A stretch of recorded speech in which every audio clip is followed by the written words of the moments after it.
نحمده ونصلي على رسوله الكريم أما بعد فأعوذ بالله من الشيطان الرجيم بسم الله الرحمن الرحيم سبح لله ما في السماوات وما في الأرض وهو العزيز الحكيم يا أيها الذين آمنوا لم تقولون ما لا تفعلون كبر مقتا عند الله أن تقولوا ما لا تفعلون إن الله يحب الذين يقاتلون في سبيله صفا كأنهم بنيان مرصوص صدق الله العظيم۔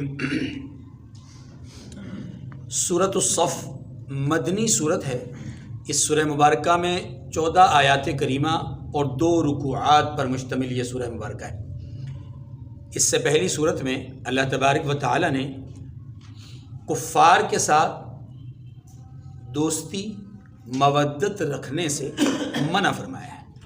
اس سورہ مبارکہ میں ترغیب جہاد موجود ہے۔ اس سورہ مبارکہ کا مرکزی عنوان کیا ہے؟ ترغیب جہاد۔ اس کے اندر جو باتیں موٹی موٹی بیان کی گئی ہیں ان میں سب سے پہلی بات جہاد کی ترغیب اور اس کے ضمن میں 2 قوموں کی حالات کی طرف یا واقعات کی طرف اشارہ، پھر اہل ایمان کو 3 بار اس میں خطاب کیا گیا اور اس میں ساتھ یہ بیان کیا گیا کہ مومن کی جان اور مال اللہ کے ہاں قابل قدر ہے۔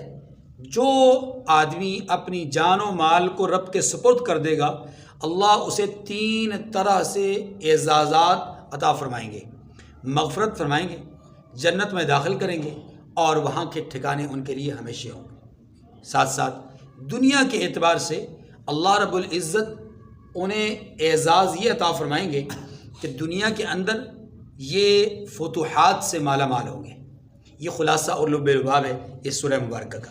دیکھیے جی، سبح للہ ما فی السماوات وما فی الارض، ہر چیز آسمانوں میں ہے، جو چیز آسمانوں میں ہے اور زمین میں ہے سب اللہ کی تنزیہ کرتی ہے۔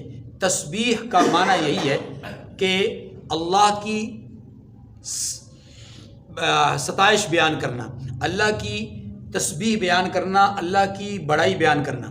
دیکھیے میں نے عرض کیا بارہا یہ بات آ چکی کہ اللہ رب العزت نے ہر چیز کی تسبیح کو کیوں بار بار ذکر کیا؟ اس بات کی طرف اشارہ کرنے کے لیے کہ اے اللہ کے بندو، تم بھی ہر وقت، ہر آن، ہر گھڑی اللہ کو یاد کیا کرو۔ وَهُوَ الْعَزِيزُ الْحَكِيمُ، اور وہ غالب حکمت والا ہے۔ یا ایھا الذین آمنوا لم تقولون ما لا تفعلون، مومنو تم ایسی باتیں کیوں کہا کرتے ہو جو کیا نہیں کرتے۔ کبر مقتا عند اللہ، اللہ اس بات سے سخت ناراض ہوتا ہے۔ کس بات سے؟ کہ ان تقولوا ما لا تفعلون، کہ تم ایسی بات کہو جو کرو نہ، جس پر خود عمل نہیں کرتے وہ آگے کرو، اللہ اس بات پہ سخت ناراض ہوتے ہیں۔ اب ان دونوں آیات کریمہ میں جو بات سمجھائی گئی ہے اس کو سمجھیے گا۔ عام طور پہ ان آیات میں جو بات کہی گئی اس کو لوگ یوں بیان کرتے ہیں کہ جی اگر خود عمل نہیں کرنا تو دوسروں کو دعوت نہیں دینی، خود عمل نہیں کرنا تو بیان نہیں کرنا، خود عمل نہیں کرنا تو کسی کو کہنا نہیں۔ یہ ہے ان آیات کریمہ کا مطلب جو عام طور پہ لوگ کہتے ہیں، لیکن ایسا نہیں ہے۔ ان آیات کریمہ میں یہ نہیں کہا گیا۔ دیکھیے اگر ان آیات کریمہ میں یہی کہا گیا ہے تو پھر انبیاء علیہ السلام معصوم ہیں، انبیاء کے علاوہ ہر ایک سے غلطی کا امکان ہے، تو پھر تو دین کی بات کوئی نہ کر سکے۔ اس لیے ان آیات کریمہ کا معنی سمجھیے۔ ان آیات کریمہ میں اصل میں عمل کے لیے ترغیب بیان کی گئی ہے کہ کتنی عجیب بات ہے کہ ایک چیز آپ دوسرے کو تو کہتے ہو، خود عمل نہیں کرتے، تو تمہیں چاہیے کہ خود بھی عمل کرو۔ یہ مطلب نہیں ہے کہ جس پر تمہارا عمل نہیں وہ بیان نہیں کرنا۔ مثلا ایک آدمی جو نماز نہیں پڑھتا، تو ان آیات کریمہ کے ظاہری معنی کے اعتبار سے تو یہ ہے کہ وہ کسی کو نماز کا کہہ نہیں سکتا، اور یہ بات بالکل نہیں ہے، ایسا ہے ہی نہیں۔ اس کا مطلب یہ ہے کہ یہ آدمی جو بے نمازی ہے دوسرے کو نماز کا کہہ رہا ہے، اللہ جل شانہ اس کو ترغیباً یہ بات کہہ رہے ہیں کہ اے بندہ خدا، تو دوسروں کو نماز کا کہتا ہے، خود کیوں نہیں پڑھتا؟ جب تو اس کام کو اچھا سمجھتا ہے، خیر کا کام سمجھتا ہے، تو اس خیر پر خود بھی عمل کرنا، اس نیکی کو خود بھی اپنا۔ جب تو دوسرے کو نیک بنانا چاہتا تو خود بھی نیک بن۔ یہ مطلب نہیں ہے کہ پہلے نیک بن پھر نیکی کی دعوت دے، نہیں، فرمایا جو کام تم دوسرے کے لیے اچھا سمجھتے ہو اس کو خود بھی اپنی زندگی میں لاؤ تاکہ وہ عمل کر کے تم بھی نیک بن جاؤ، بس یہ ہے اس کا مطلب۔ اب سمجھ آئی بات؟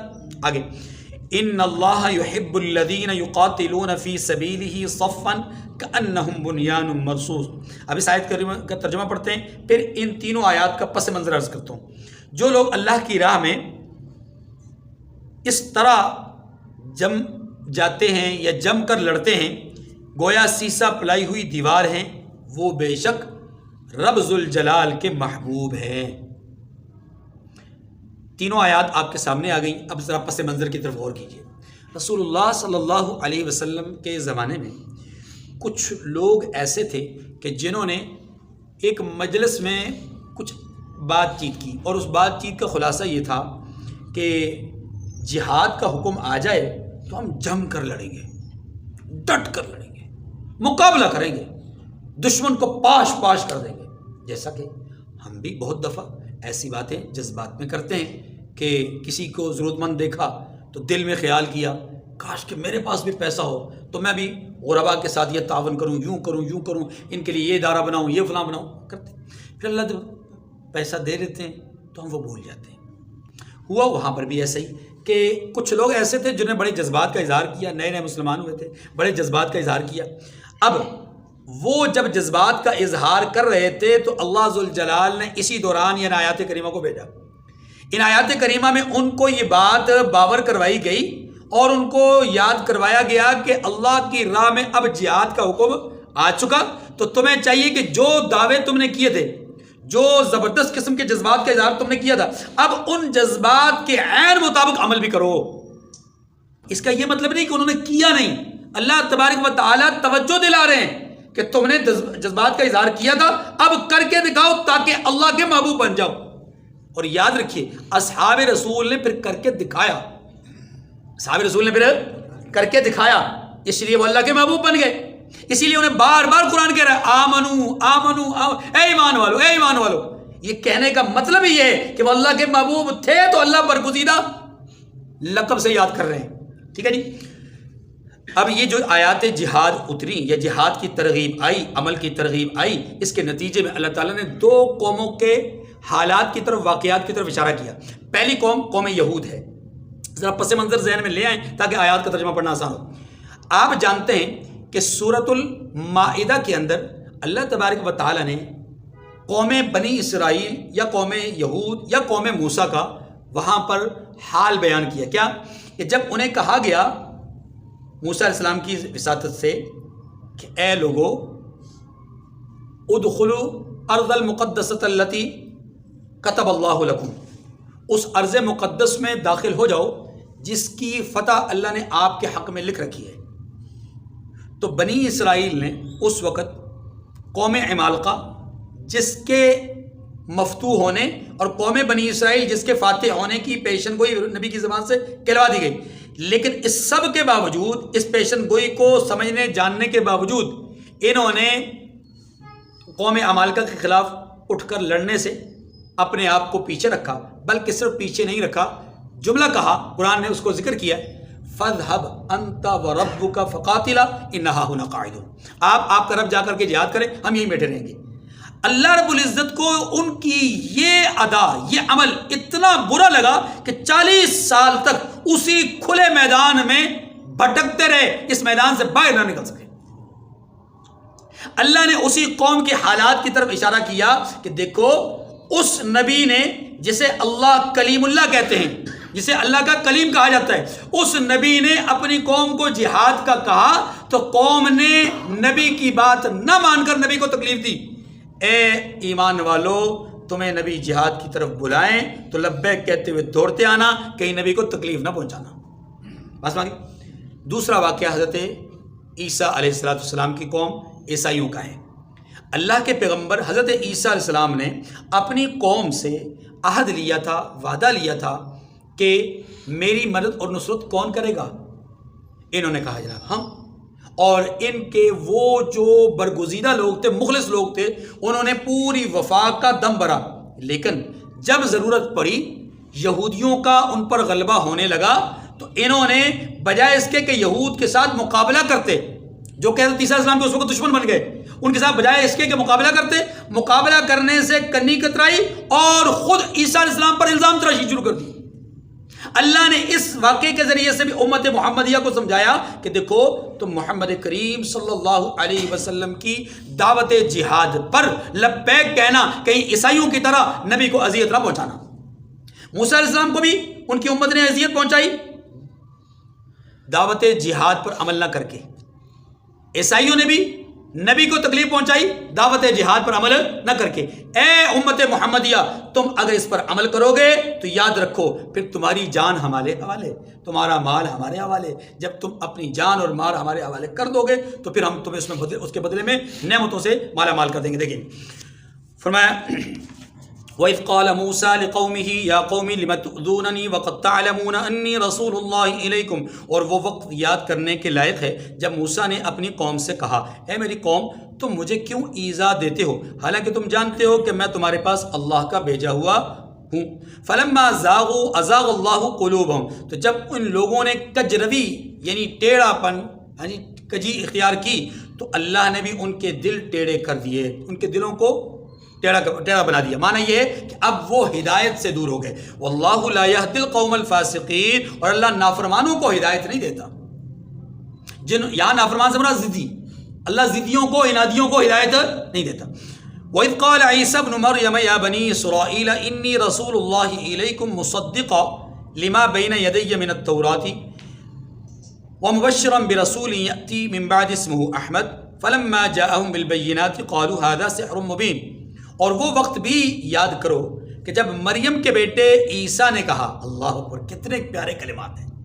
اللہ نے عیسائیوں کے نظریے کی تردید کر دی ہے کہ عیسیٰ علیہ السلام اللہ کے بیٹے نہیں، عیسیٰ علیہ السلام اللہ نہیں، عیسیٰ علیہ السلام اللہ کی الوہیت میں شریک نہیں، بلکہ وہ اس کی بندی مریم کے بیٹے ہیں۔ کیا کہا عیسیٰ علیہ السلام نے؟ اے بنی اسرائیل میں تمہارے پاس اللہ کا بھیجا ہوا ہوں، وہی جملہ کہا۔ اب آگے دو باتیں انہوں نے کی، کہا جو کتاب مجھ سے پہلے آ چکی یعنی تورات، اس کی تصدیق کرتا ہوں۔ عیسیٰ علیہ السلام موسیٰ علیہ السلام کے بہت بعد تشریف لائے، اور اس وقت عیسیٰ علیہ السلام سے پہلے جو دنیا میں دین چل رہا تھا وہ دین موسوی تھا، تورات چل رہی تھی۔ اسی لیے عیسیٰ علیہ السلام نے یہ فرمایا کہ تورات میں رد و بدل ہو چکی، لیکن میں اصل تورات کی تصدیق کرتا ہوں، پچھلی کتاب کی۔ اور یاد رکھیے ہر نبی نے پچھلے نبی کی تصدیق کی، اور ہر نبی نے آنے والے نبی یعنی جناب محمد رسول اللہ صلی اللہ علیہ وسلم کی بشارت سنائی۔ یہ دو کام ہر نبی نے کیے ہیں سوائے محمد کریم صلی اللہ علیہ وسلم کے۔ آپ صلی اللہ علیہ وسلم نے پچھلے تمام نبیوں کی تصدیق کی، آنے والے کسی کی بشارت نہیں سنائی۔ اس سے پتہ چلا کہ آپ کے بعد تھا ہی کوئی نہیں، ہے ہی کوئی نہیں، آ ہی کوئی نہیں سکتا، اس لیے اللہ کے نبی نے آنے والے کی کوئی بشارت نہیں سنائی۔ دیکھیے حضرت عیسیٰ علیہ السلام نے پہلی بات کیا کہی کہ جو کتاب مجھ سے پہلے آ چکی ہے یعنی تورات، میں اس کی تصدیق کرتا ہوں، ایک بات۔ وَمُبَشِّرًا بِرَسُولٍ، اور ایک پیغمبر جو میرے بعد آئیں گے جن کا نام احمد ہوگا، ان کی بشارت سناتا ہوں۔ دیکھیے حضرت پاک صلی اللہ علیہ وسلم کے اسماء گرامی، محمد آپ کا اسم ذات ہے، ذاتی نام ہے، احمد آپ کا اسم ذات ہے، ذاتی نام ہے۔ قرآن مجید میں لفظ محمد بھی آیا ہے، لفظ احمد بھی آیا، لفظ احمد ایک دفعہ اور لفظ محمد 4 دفعہ۔ گویا اللہ نے اپنے حبیب صلی اللہ علیہ وسلم کو محمد کے نام سے بھی یاد کیا ہے قرآن میں، احمد کے نام سے بھی یاد کیا ہے قرآن میں۔ اب جو انجیل ہے، بائبل جس کو کہتے ہیں، بائبل کے اندر اس زمانے کی جو زبان تھی، اس زمان کے مطابق حضرت عیسیٰ علیہ السلام نے جو الفاظ جناب محمد کریم صلی اللہ علیہ وسلم کے لیے استعمال کیے ہیں وہ فار قلیت ہیں۔ کیا لفظ ہے؟ فار قلیت۔ یاد رکھیے یہ جو زبان ہے، یہ جو لفظ ہے، اس کو جب ہم اردو سے اپنا عربی میں معنی پہناتے ہیں یا اس کا جب ہم عربی میں ترجمہ کرتے ہیں تو اس کا معنی جمہور مفسرین کے نزدیک احمد بنتا ہے. کیا بنتا ہے؟ گویا حضرت عیسیٰ علیہ السلام نے اپنی زبان میں لوگوں کو یہ کہا کہ میرے بعد ایک نبی آئیں گے جن کا نام فارقلیط ہوگا. اللہ تعالیٰ نے اسی عبارت کو، اسی کلام کو، اسی گفتگو کو اپنے کلام عربی میں جب منتقل فرمایا، مفہوم عیسیٰ علیہ السلام کی گفتگو کا ہے، الفاظ اللہ جل شانہ کے ہیں. اب وہ جو فارقلیط کا لفظ انہوں نے استعمال کیا، اللہ تعالیٰ نے اس کا ترجمہ کرتے ہوئے فرمایا کہ عیسیٰ علیہ السلام نے آنے والے نبی محمد یعنی آنے والے نبی احمد کی انہوں نے بشارت دی، اور یہ بشارت عیسیٰ علیہ السلام کی بائبل انجیل میں بھی موجود ہے. چونکہ بائبل کے اندر، انجیل کے اندر رد و بدل ہر علاقے کے اعتبار سے ہے، ہر شہر کے اعتبار سے ہے، ہر ملک کے اعتبار سے ہے، ہر زبان کے اعتبار سے، تو وہاں تو تبدیلیاں ہیں ہی ہیں. اب بائبل سے فارقلیط کا نام اور لفظ نکال دیا گیا ہے. جو موجودہ بائبل چھپ رہی ہے اس میں فارقلیط کا لفظ ہے. کیوں؟ اس لیے کہ یہ خود ان کے مذہب کے خلاف ہے. یعنی ان کا مذہب ختم ہو جاتا ہے نا جب وہ اس بات کا اعتراف کر لیں کہ عیسیٰ علیہ السلام نے آنے والے پیغمبر احمد کی بشارت دی تھی، تو ان کا نظام تو ختم ہو گیا، لپیٹ دیا، ان کی بساط تو ختم ہو گئی. اس لیے تو عیسیٰ علیہ السلام نے دوسرا جملہ یہ کہا کہ میرے بعد ایک نبی آئیں گے جن کا نام احمد ہوگا، میں ان کی تمہیں بشارت دیتا ہوں. تو عیسیٰ علیہ السلام نے وہ بشارت دی. لہٰذا حضرت پاک صلی اللہ علیہ وسلم تمام انبیاء کی بشارتوں میں موجود تھے، تمام انبیاء کی بشارتوں میں. تو عیسیٰ علیہ السلام نے کہا کہ اے لوگوں، میں پچھلی کتاب کی تصدیق کرتا ہوں، آنے والے نبی کی بشارت تمہیں سناتا ہوں. اب تمہارا کام یہ کہ تم مجھے ایذا نہ پہنچاؤ بلکہ میری بات کو مانو. ان لوگوں نے کیا کیا؟ اللہ کہتے ہیں فلما جاءہم بالبینات، پھر جب وہ ان لوگوں کے پاس کھلی نشانیاں لے کر آئے. اس سے اکثر محققین مفسرین کی رائے یہ، اس سے مراد حضرت عیسیٰ علیہ السلام ہی ہیں کہ جب عیسیٰ علیہ السلام ان کے سامنے واضح معجزات اور بینات لے کر آئے تو قالوا ھذا سحر مبین، تو کہنے لگے کہ یہ تو سری جادو ہے، ہم نہیں مانتے. ومن اظلم ممن افترى على الله الكذب وهو يدعى الى الاسلام والله لا يهدي القوم الظالمين. اب اس آیت کریمہ کو یا اس کے بعد کی دو آیات کریمہ کو سمجھنے سے پہلے ذرا یہ سمجھیے، تعلیم جہاد، ترغیب جہاد اس سورہ مبارکہ کا مرکزی عنوان ہے کہ جہاد کی ترغیب پہ بات ہو رہی ہے. اب جہاد کی ضرورت کیوں ہے؟ وہ تین وجوہات بیان کی جا رہی ہیں. نمبر ایک کہ لوگ نبی کو جھٹلا رہے ہیں.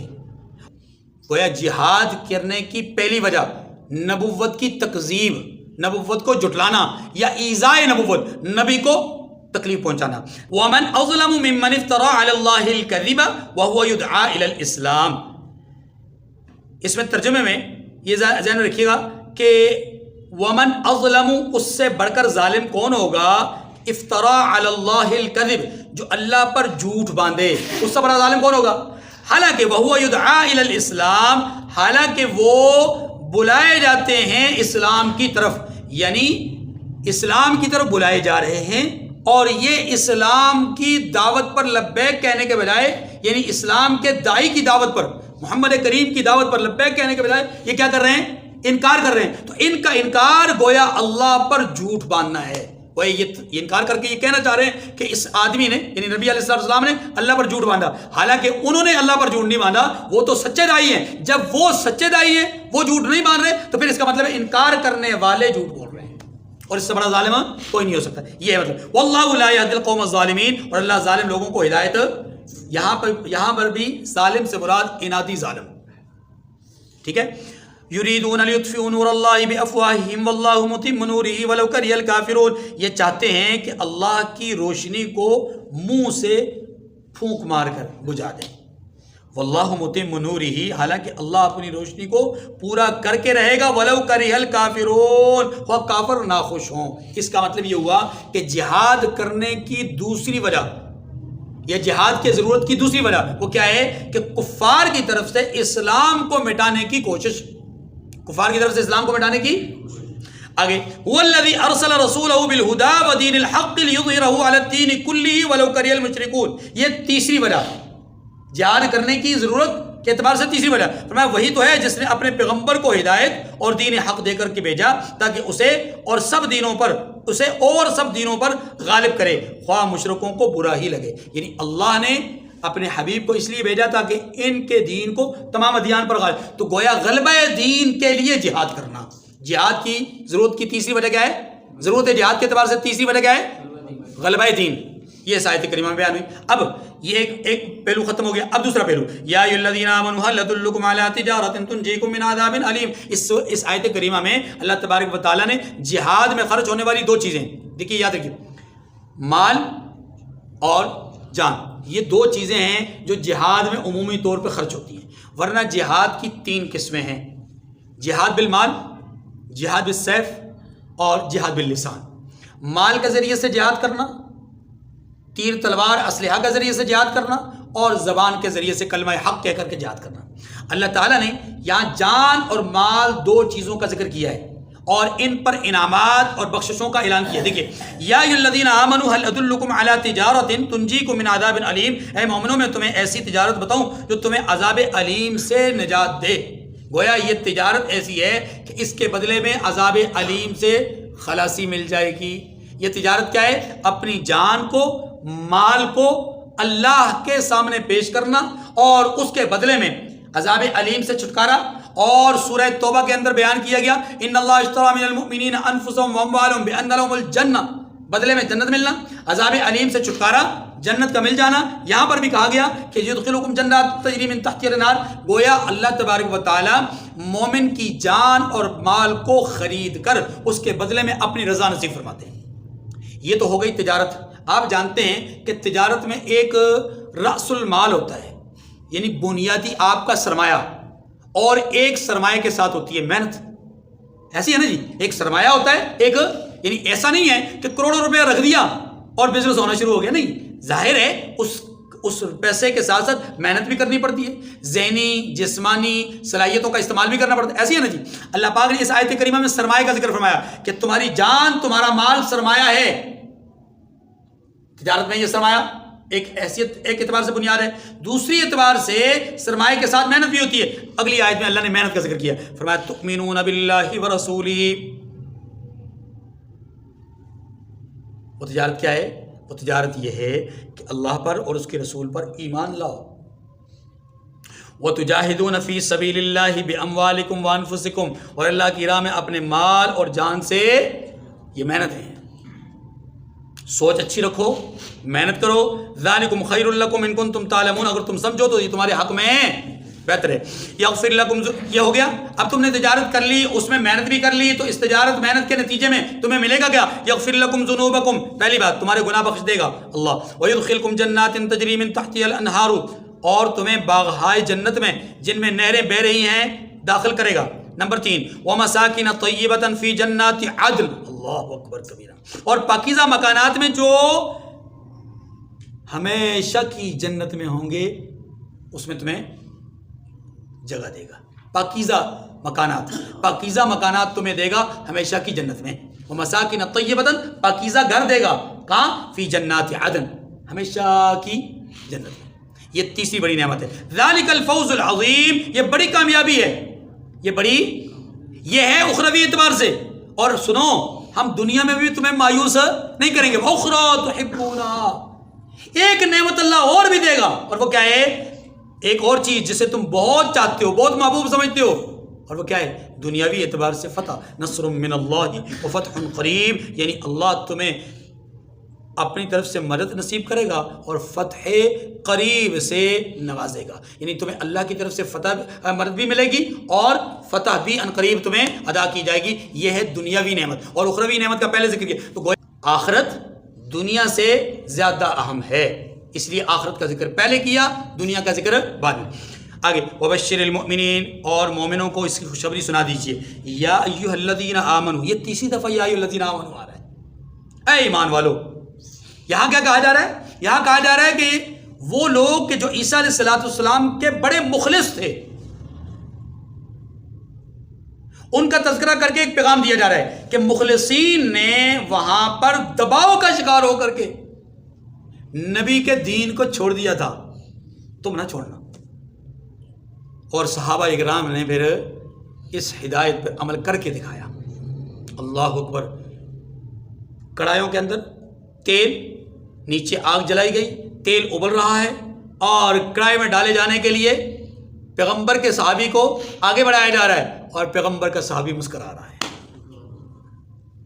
یہ ہے وہ بات کہ اللہ کی طرف سے یہ پیغام دیا گیا کہ انتہائی نامساعد حالات کے اندر عیسیٰ علیہ السلام کے مخلص بھی چھوڑ گئے۔